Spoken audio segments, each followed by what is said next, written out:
तो ये कहानी एक ऐसे लड़के की है जिसके पास खास किस्म की पावर्स थी। इसका नाम डोंगसू था। वो अपना ही गाना कंपोज किया हुआ जो उसने खुद बनाया था गुनगुनाता हुआ बस स्टेशन पर जा रहा था। तभी कुछ लोग आते हैं और उसको उठाकर ले जाते हैं। ये दरअसल लोगों को अगवा करके उनके जिस्म के हिस्सों को बेचा करते थे। वो डोंगसू को उठाकर एक डॉक्टर के पास ले आए थे, जहाँ पर वो डॉक्टर सर्जन उसके जिस्म के सभी हिस्सों को निकाल लेता है। डोंगसू तकरीबन मर चुका था, मगर हैरानी वाली बात ये थी फिर भी वो ये सब करता हुआ डॉक्टर को देख रहा था। डॉक्टर ने उसकी दोनों आंखें निकालकर ट्रे में रख दी थी और खुद फोन पर बात करने चला जाता है। उधर ही हम देख पाते हैं डोंगसू के जिस्म से कुछ अजीब से टेंटिकल्स बाहर आते हैं और उसका सारा जिस्म ठीक होने लगता है। डॉक्टर उसे देखकर बहुत ज्यादा डर गया था, क्योंकि डोंगसू ने खुद ही अपनी आँख को उठाकर लगा लिया था। जैसे ही वो अपनी दूसरी आँख को वहाँ पर ढूंढता है, डॉक्टर वहाँ पर गुंडों को बुला लेता है, जिससे अब डोंगसू वहाँ से भाग गया था। फिर कुछ दिन बाद उसी शहर में एक हादसा होता है। एक बहुत ही खूबसूरत औरत की मूर्ति को किसी ने सड़क के बीचों बीच लाकर रख दिया था। सब लोग उसकी तरफ देख रहे थे क्योंकि वो बहुत ज्यादा खूबसूरत थी। जैसे ही सब उसकी तस्वीरें लेने लगते हैं तो उस मूर्ति से खून टपक रहा था। यहाँ पर पता चलता है कि वो कोई मूर्ति नहीं थी, बल्कि जीता जागता एक इंसान था जिसको मूर्ति बना दिया गया था। आहिस्ता आहिस्ता ये खबर हर जगह पर फैल जाती है। वहाँ पर पुलिस भी आ गई थी। इंस्पेक्टर बहुत देर तक उसकी इन्वेस्टिगेशन करवाते हैं, जिसमें उन्हें पता चलता है कि उसमें पी और एल नाम के दो सिंबल्स हैं। वहीं पर हम डोंगसू को देखते हैं, जिसने अब अपनी एक आंख पर पट्टी बांध ली थी और अपनी दुख भरी जिंदगी जी रहा था। एक रात बैठा हुआ जब वो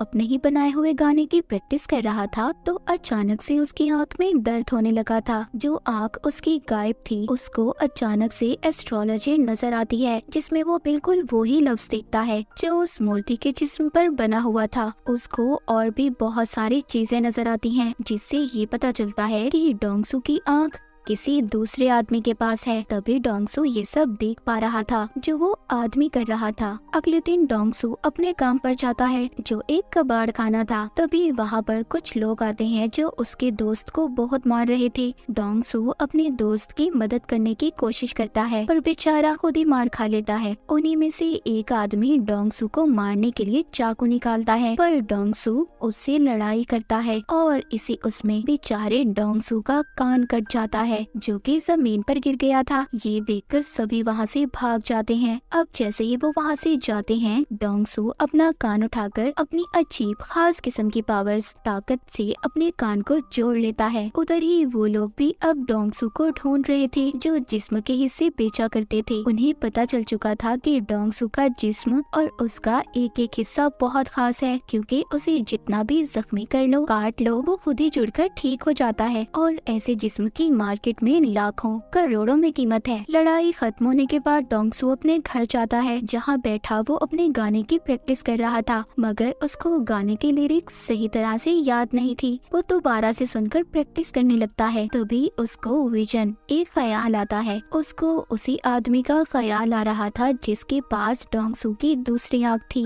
वो भी बैठा उसी का गाना सुन रहा था। तभी डोंगसू की आँख में दर्द होने लगता है, जिसके बाद डोंगसू ये फैसला करता है कि वहीं पर दोबारा जाएगा जहाँ पर उसे ले जाया गया था और अपनी आँख को ढूंढ लेगा। मगर वो लोग उसको पहचान लेते हैं जो उसके पीछे पड़े थे। वो उसको पकड़ने की कोशिश करते हैं। वो उनसे बचकर भाग रहा था, पर तभी उधर ली नाम की लड़की आकर उसे बचा लेती है। ली कहती है, मैं जानती हूँ तुम डोंगसू ही हो ना। जिसके बाद वो उसकी टांग पर अपना चाकू निकालकर एक कट मारती है और वो देखते ही देखते खुद ही ठीक हो जाता है। डोंगसू ली से बचकर वहाँ से भाग जाता है।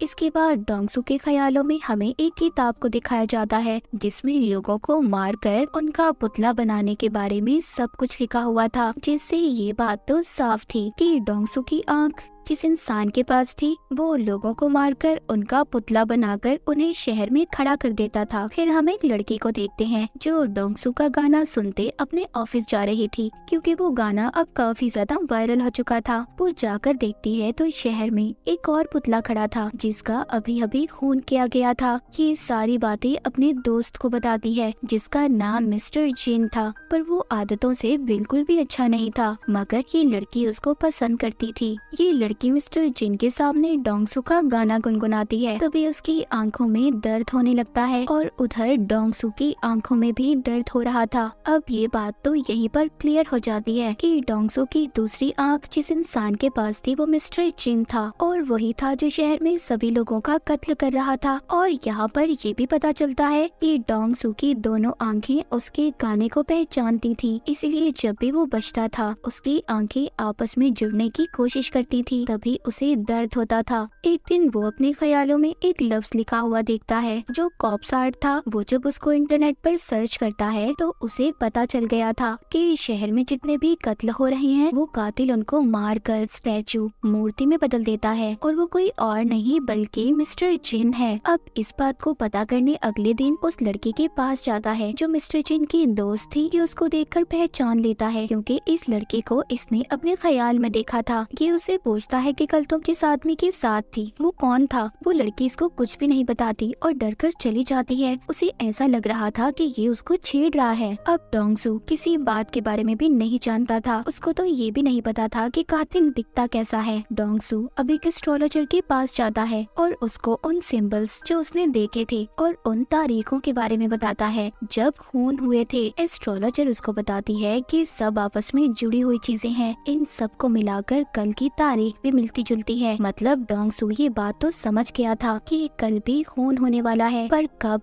कहा ये बात वो नहीं जानता था। उधर ही वो लड़की जो मिस्टर जिन को पसंद करती थी उसकी दोस्त भी थी। वो उसके घर जाकर यहाँ वहाँ घूमने लगती है जिससे उसे वो किताब मिल जाती है जिसमें मरे हुए लोगों को पुतला कैसे बनाना है सब लिखा था। उसको भी ये बात पता चल चुकी थी कि जितने भी कत्ल हुए हैं उन सब के पीछे मिस्टर जिन का हाथ है। अगले ही दिन दोबारा से शहर में पुतला खड़ा था। जब सब उसको देखने चाहते हैं उधर वो लोग भी थे जो डोंगसू के पीछे पड़े हुए थे। वो उसको देख लेते हैं और पकड़ने की कोशिश करते हैं, उसको मारने वाले थे। तभी उधर ली आ जाती है जिसने एक बार फिर से डोंगसू को बचा लिया था। वो डोंगसू को बताती है कि मैं एक नॉवेलिस्ट हूँ जो कि कनेक्ट नाम के नॉवल को लिख रही हूँ जिसमें सुपर ह्यूमंस ताकतवर लोगों के बारे में बताया जाता है कि कैसे उनके जिस्म के हिस्से अलग करके भी वो आपस में जुड़ जाते हैं। अब खैर ली ने डोंगसू की जान बचाई थी। वो उसको थैंक्स बोलता है, उसका नंबर लेता है जिसके बाद डोंगसू वहाँ से चला गया था। दूसरी तरफ हम मिस्टर जिन की दोस्त को देखते हैं जो काफी परेशान थी क्योंकि उसको मिस्टर जिन की सच्चाई के बारे में पता चल चुका था और उसको अपने साथ छत पर ले जाता है। मिस्टर जिन की दोस्त कहती है मैं सब जानती हूँ, तुमने किस किस को मारा है और उन सभी पुतलों के बारे में भी। जब ये बातें वो बता रही थी तभी वो आदमी आकर चुपचाप इनकी बातें सुन लेता है जिसको पहले ये सब बता रही थी। उसका फोन बज जाता है जिससे मिस्टर जिन उसको देख लेता है, उसको पकड़कर बहुत ही बेरहमी से मारता है और फिर उसे नीचे गिरा देता है। मिस्टर जिन की दोस्त भी ये सब देखकर बेहोश हो गई थी।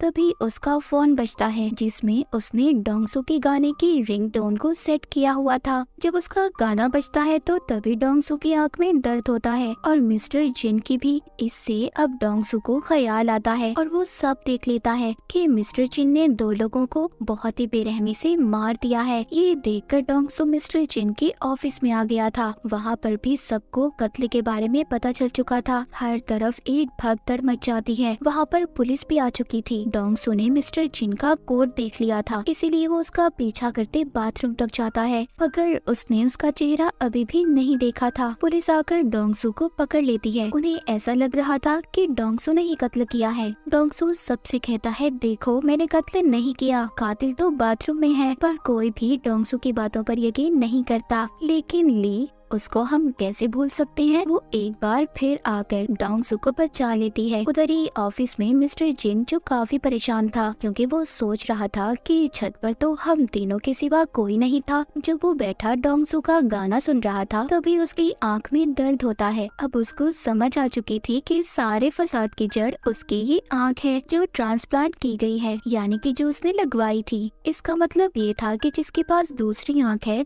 वो सब देख सकता है जो मिस्टर जिन कर रहा था। एक दिन डोंगसू ली को अपने घर लेकर जाता है और उसे सब कुछ बताता है। वो शुरू अपने बचपन से करता है कि कैसे वो एक दफा पेड़ से गिर गया था, उसकी टांग टूट गई थी मगर वो खुद ब खुद ठीक हो गई, जिस वजह से मेरे सभी दोस्त मुझे मॉन्स्टर बुलाने लगे और मेरे घर वालों ने भी मेरा साथ छोड़ दिया। उस रात के बारे में भी बताता है जब इसको अगवा करके कुछ लोग ले गए थे और उन्होंने उसकी आँख को निकाल लिया जो मिस्टर जिन के पास है, और वही है जो शहर में सबको मार रहा है। बस मैं उसको पकड़वाना चाहता हूँ पर मैं उसके बारे में कुछ भी नहीं जानता। ली सब बातें सुनकर हैरान हो गई थी। वो कहती है तुम परेशान मत हो, मैं तुम्हारा साथ दूंगी, और उसको एक चश्मा भी लगाती है। कहती है इससे तुम्हारा कोई मजाक नहीं बनाएगा और ना ही लोग तुम्हें पहचान पाएंगे। जब वो मार्केट में कुछ लेने जाते हैं तो उधर डोंगसू के पोस्टर लगे हुए थे। पुलिस उसको ढूंढ रही थी लेकिन अचानक से उसकी आंख में दर्द होने लगता है। वो देखता है कि मिस्टर जिन उसकी तस्वीर बनाकर उसे कह रहा था कि मेरे मामले से दूर रहो नहीं तो बेमौत मारे जाओगे, क्योंकि वो जान चुका था कि जिस आदमी की आंख उसे लगाई गई है वो कोई और नहीं बल्कि डोंगसू है, और उसे साथ ही होने वाले अगले कत्ल के बारे में भी पता चल जाता है। रात को जब डोंगसू मिस्टर जिन को ढूंढने निकलता है तो उसको एक आदमी मिलता है जो उसका गाना गा रहा था। ये सुनकर उसकी आंख में दर्द होने लगता है। अगले ही पल उसको मिस्टर जिन नजर आता है। जैसे ही ये उसको पकड़ने के लिए उसका पीछा करता है वहाँ पर पुलिस आ चुकी थी जो डोंगसू को पकड़ लेती है। अब डोंगसू बेचारा बहुत ही बुरी तरह फंस चुका था। अब ना तो वो बता सकता था कि उसको ख्याल आते हैं और सारे कत्ल के पीछे मिस्टर जिन का हाथ है। उसको जेल में बहुत मारा जाता है। डोंगसू कहता है मैं खूनी नहीं हूँ बल्कि मैं खूनी को जानता हूँ। इंस्पेक्टर ये सुनकर उसको छत पर ले जाता है जहाँ पर डोंगसू को सब बता देता है कि उसकी आंख मिस्टर जिन नाम के आदमी के पास है और वही सबका कातिल है। वो इंस्पेक्टर को अपना एक हाथ तोड़कर दिखाता है जो फिर खुद ही जुड़ गया था। इंस्पेक्टर ये सब देखकर हैरान था। डोंगसू जो मिस्टर जिन को पकड़ना चाहता था वो छत से कूद जाता है क्योंकि वो जानता था कि अगर उसे चोट भी आई या उसकी हड्डी भी टूटी तो वो कुछ देर बाद खुद ही ठीक हो जाएगी। उधर दूसरी तरफ मिस्टर जिन डॉक्टर सर्जन के पास जाता है जिसने इसे डोंगसू की आंख लगाई थी। यहाँ पर हमें कुछ पहले का सीन दिखाया जाता है जब मिस्टर जिन डॉक्टर के पास आया था और उससे कहा था कि उसे आंख की जरूरत है, इसीलिए डॉक्टर ने एक तजुर्बे की खातिर डोंगसू की आंख उसको लगा दी। और फिर मिस्टर जिन को जब ये पता चलता है तो वो अब डॉक्टर को भी मार देता है। जब वो लोग चेक करने आते हैं जो डोंगसू को पकड़ने के चक्कर में थे तो वो जब डॉक्टर को मरा हुआ देखते हैं उन्हें सब पता चल जाता है कि मिस्टर जिन ने डॉक्टर को मारा है। ली और डोंगसू दोनों डॉक्टर को ढूंढने की तलाश में थे। ली एक आदमी को देखती है जो उन्हीं लोगों ने डोंगसू के पीछे लगाया था जो जिस्म के हिस्से बेचा करते थे। ली उसको पकड़ लेती है और उसे मार देती है। उधर दूसरी तरफ डोंगसू बहुत खुश था क्योंकि उसका बनाया हुआ गाना उसका फेवरेट सिंगर लॉन्च करने वाला था। तभी मिस्टर जिन अपने फोन पर नंबर डायल करता है। डोंगसू भी उसे देख पा रहा था। यहाँ पर पहली बार दोनों की बात होती है। डोंगसू से पूछता है कि तुम लोगों को क्यों मार रहे हो। वो उसको बताता है कि मुझे कैंसर है और अगर इस बीमारी की वजह से मैं जिंदा नहीं रह सकता तो कोई भी इंसान जिंदा नहीं रहेगा, और तुम आगे आगे देखो मैं लोगों को कैसे मौत देता हूँ। वहीं पर अब ली के मारे हुए आदमी की लाश भी पुलिस को मिल गई थी और साथ ही साथ मिस्टर जिन के खिलाफ सबूत भी। जब ली डोंगसू से मिलती है तो वो अपनी गर्दन पर कट मारती है जो देखते ही देखते खुद ही ठीक हो गया था। यानी कि इसका मतलब ये था कि ली भी कनेक्ट थी। वो कहती है शायद हम जैसे और भी लोग होंगे। दूसरी तरफ मिस्टर जिन डोंगसू जैसा बनकर उसी सिंगर के पास चला जाता है जिसने डोंगसू को बुलाया था। उस सिंगर को वो मार कर अगवा कर लेता है और साथ ही डोंगसू को धमकी देता है कि अगर रात तक वो उसके पास नहीं आया तो वो सिंगर को मार देगा। पर वो लोग डोंगसू को पकड़ लेते हैं जो उसके पीछे पड़े थे, जो ऑर्गन्स यानी कि जिस्म के हिस्सों को बेचा करते थे। ली उसे कहती है तुम जाओ, इन्हें मैं संभाल लूंगी। ली उन गुंडों का का मुकाबला करती है, पर जब एक आदमी उसके चेहरे पर कट मारता है जो खुद ही ठीक होने लगता है। ये देखकर वो लोग बहुत खुश हो गए थे कि पहले तो सिर्फ वो डोंगसू ही था, पर अब ये लड़के भी जिन्हें बेचकर ये बहुत सारे पैसे कमा सकते थे। लेकिन देखते ही देखते ली उन पर भारी पड़ रही थी और वहाँ से भाग जाती है। उधर पुलिस को भी मिस्टर जिन के खिलाफ सारे सबूत मिल चुके थे। उनको पता चल चुका था कि मिस्टर जिन डोंगसू बनकर घूम रहा है। डोंगसू भी उस जगह पर पहुंच गया था जहां पर मिस्टर जिन ने उसे बुलाया था। वो ये बात भी जानता था कि मिस्टर जिन को लड़ना नहीं आता,